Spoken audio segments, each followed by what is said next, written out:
Objectif, 9000 tonnes de dons.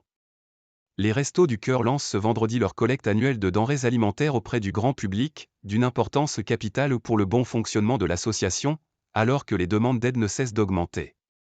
De vendredi à dimanche, 80 000 bénévoles seront présents dans 7500 supermarchés partout en France pour récolter des dons alimentaires et des produits d'hygiène auprès des particuliers qui feront leurs courses. Cette collecte est d'importance capitale pour le fonctionnement des Restos du Cœur, souligne dans un entretien à l'AFP son président, Patrice Douret. En 3 jours, l'association fondée par Coluche en 1985 récolte 12% des dons en nature qu'elle reçoit en un an. Ces dernières années, la quantité collectée est restée plutôt stable. Outre ce volume important, cette collecte permet d'assurer l'équilibre et la diversité des repas distribués gratuitement aux bénéficiaires, grâce à la grande variété de produits collectés. L'an dernier, les Restos du Cœur qui assurent 35% de l'aide alimentaire en France, ont accueilli 1,3 million de personnes. Vague de demandes. Cet afflux a mis l'association en difficulté, tant d'un point de vue logistique que financier. Elle s'est donc résignée à réduire le nombre de ses bénéficiaires cet hiver, en abaissant les barèmes de revenus qui permettent de bénéficier de l'aide alimentaire.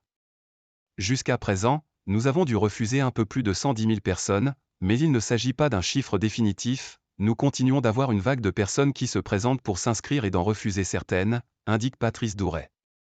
L'incertitude demeure sur le nombre total de personnes accueillies et refusées pendant cette campagne hivernale qui s'étend jusqu'à fin avril. Nous resterons malgré tout à un niveau très élevé de nombre de repas distribués, très éloigné de ce que nous avons connu il y a 2 ans, détaille le président. Il estime qu'entre 165 et 168 millions de repas seront distribués cette année, contre 171 millions en 2023 et 142 millions en 2022. À l'heure où l'inflation ralentit mais où les prix de l'alimentation et de l'énergie restent à des niveaux élevés, Patrice Douret ne s'attend guère à une amélioration de la situation, il faut prendre des mesures nationales structurelles pour combattre cette pauvreté à la racine. Du point de vue financier, la situation semble s'être améliorée pour les Restos du Cœur, qui espèrent que leur déficit sera couvert cette année. Nous avons sauvé les meubles pour 2024 mais rien n'est gagné car nous devons rester présents pour répondre aux difficultés des gens, souligne Patrice Douret. Les gens ne nous ont pas abandonnés. À Paris, avant la grande collecte du week-end, des centaines de cartons encore vides, pliés, s'empilent déjà sur des palettes, près de l'entrée d'un entrepôt en briques tout en longueur, situé à proximité du périphérique, dans le 18e arrondissement. Des bénévoles y séparent les cartons en plus petits tas pour les charger dans des camions qui vont les répartir dans les 86 magasins de la capitale où se déroulera la collecte de dons annuelle des Restos du Cœur. Thé, café, chocolat, farine, sucre, au fond de l'entrepôt parisien, de petites affichettes ont été fixées devant de grandes étagères vides.